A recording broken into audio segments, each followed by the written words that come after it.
Alright y'all, welcome back to the channel and to some more slug testing, and today we've got a very interesting loading to try out. It's one that I have some decent hopes for, but it also kind of wouldn't surprise me if we saw some pretty erratic and just terrible results from it as well. It's definitely a cheaper load when compared to the other stuff on the market, so sometimes these cheaper or import style shells can be very all over the place when it comes to performance, but who knows, they could surprise us. They kind of look like a copy of a much better shell, so there's some potential for them anyway. But as for the load we've got today, I brought out some of these. There's some American Tactical 410 slugs. They are a 2.5 inch quarter ounce slug at 1550 feet per second. We've never tested any slugs from American Tactical before, so who knows how these are going to perform. But if I pull one out of the box here, this is what they look like, and they're pretty reminiscent of a Brennicky style slug, to be honest with you. They're pretty long, which probably means they're relatively hollow on the inside as well. They do have a small hollow point cavity there in the front, so at least in looks, if they perform like the Brennicky slug does, then we should see some pretty nice results, if they're just a copy of that anyway. However, there's still the legitimate chance that these just fly all over the place and they pretty much explode when they actually impact something and just shred themselves into a bunch of pieces. At 1550 for a velocity, I'm betting that we're probably going to see more than that from my particular shotgun today, but maybe we stand a little bit of a chance of keeping them in one piece with that little lower velocity. We'll see how they perform though. As for the setup we're running them through, I brought out my Mossberg 500 410. It's got a 24-inch barrel on it, and we're running an improved cylinder for a choke, which is what the vast majority of slugs recommend when you're running a smoothbore setup anyway. So that's what we're going to do today. And up on top, I have a Simmons Pro Target red dot. Pretty basic combo, but it does the job just fine for the ranges that 410 slugs are realistically capable of. So as for our test today, we're running it the same as we have been with these 410 tests here recently. We're going to shoot two groups, one at 25 yards and another at 50 yards. We'll see how accurate they are. If we can hold a good enough group to keep everything on the paper, then we'll push it out to 50. If not, we may have to just keep it at 25 and go with it. All of our shots will be through the chronograph as well, so we can be getting our velocities. I won't have a chrono camera up in the corner for you guys since my battery died on that camera earlier, but I will run through everything and show you guys the velocities. Then once we get our accuracy results, I've got some water jugs set up downrange that we'll take a shot into those as well. We'll see what kind of energy dump and penetration capability they have, even though water isn't a perfect substitute for tissue material or even ballistics gel. So let's start off at 25 yards. We'll shoot our first group and we'll see where we stand for a starting point.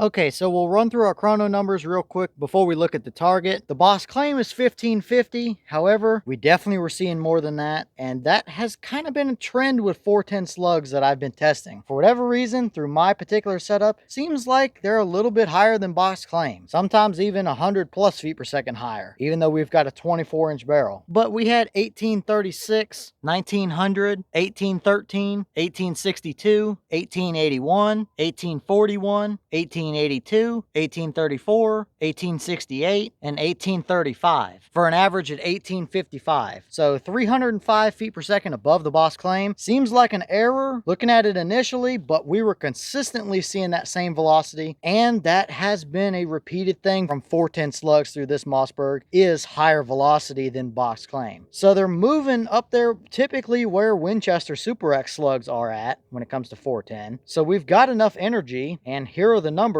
for a quarter ounce slug at 1855. It's nothing over the top, but for a 410 slug, that's very much the usual. But how accurate were they? Let's take a look at our target.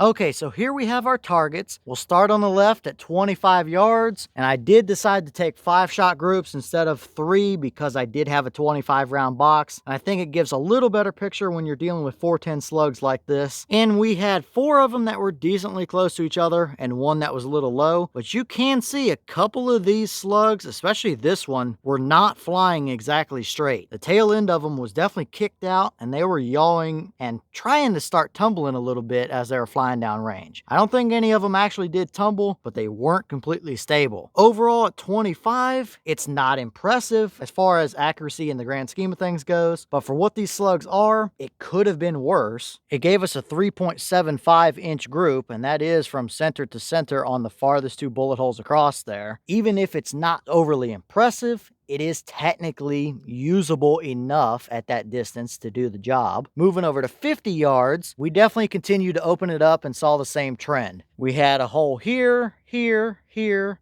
Down here was the only straight hole in the paper, and this guy up here, which was almost straight. So definitely opened it up, but pretty much the exact same thing we saw over there. So I had to get the tape measure out for this one, but the farthest 2 points across are these 2 right here, and they're right at 7.5 inches of total spread. So definitely not great out there, that's for sure. I guess it would technically still be usable if we had that centered up a little bit better, but it is nowhere near what I would call good accuracy by any means. It's far better than what we've seen from some other slugs that we've tested from that 410, but I think 25 yards or so is probably the realistic limit, especially if they're not flying straight, because you can even see some of those holes at 50 yards are almost completely sideways, and that's not at all what you want. But next up here, we've got some penetration testing. I've got 6 water jugs lined up behind me, but I have a feeling we're probably gonna only need these front 2 milk jugs right here. If we get into jug number 3, I will be thoroughly surprised. I have a feeling that there's a massive hollow point cavity in the back of those slugs, and when it impacts something, it's gonna completely come apart, which is the reason why I don't suggest using rifled slugs from a 410 for deer hunting purposes. If they perform like a Brennecke slug does, then we should see some very nice penetration here, but I have my doubts. So I'm gonna step it back to about 20 yards and put the chronograph pretty much right in the middle, and we'll get our velocity and we'll see what kind of energy and penetration we've got.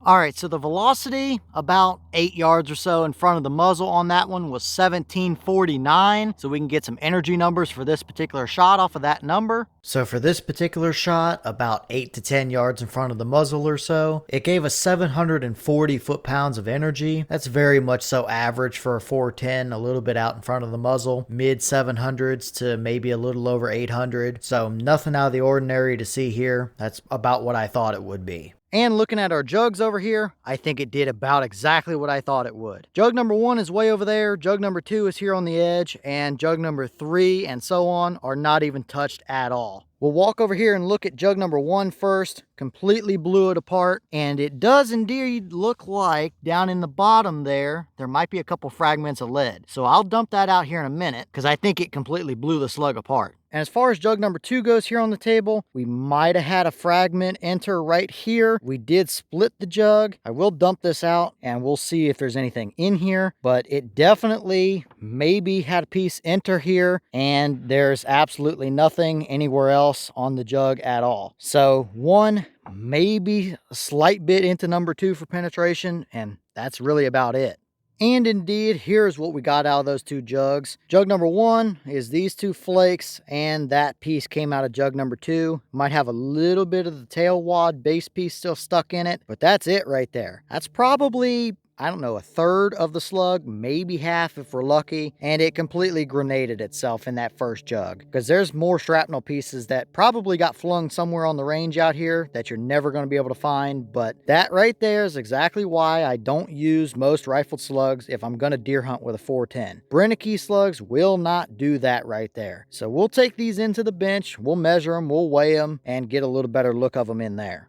All right, so here's what we recovered, minus one tiny little flake of lead, which I somehow managed to lose coming in here to the bench, but I think we can still get the point. I mean, it completely grenaded. There's not even any resemblance here between what it is now versus what it started as. This is one that's unfired that I cut out of a shell that I brought in. Big, massive difference here. Now, they tried to be a Brennicky slug. They did have this little pressed in plastic tail wad piece, but if I separate it here, it does pull out of the back of the slug, and you can see that it's pretty much an entire hollow cavity, and just the rounded off kind of nose cone piece around that hollow point is the only thing that's really solid. So this fragmentation is what's going to happen when that slug smacks something hard. It's just going to come completely apart, and that's exactly what we saw here. So unfired weight of just the slug is 108.8, 109 point something is a quarter ounce, so we are pretty much right there at it. If we include this tail wad piece, which does fly down range with it, we get 126. So maybe a little bit more weight than a quarter ounce actually impacting the target, but the slug is just a hair under that quarter ounce mark. Compare that to these two tiny little fragments at 16 grains. Massive difference for sure. But as far as diameter goes, we're at 0.409 for an unfired slug, which is actually the best one we've measured so far. 410 is the bore diameter, so we're right there at it. It's actually the tightest bore fit from any of the 410 slugs we've tested here recently, that's for sure. And there's not even any real point in measuring these because they're tiny little flakes of lead more than anything else. But it is a pretty long slug as well, 0.609 in length. That's probably the longest 410 slug, but I mean, if they're making it a quarter ounce and it's so thin and so hollow in the middle, they have to put the weight somewhere, so they just made it extra long. But that's what's going to give you that kind of result right there, which is why I would not personally hunt with these shells, that's for sure, especially not in the deer scene.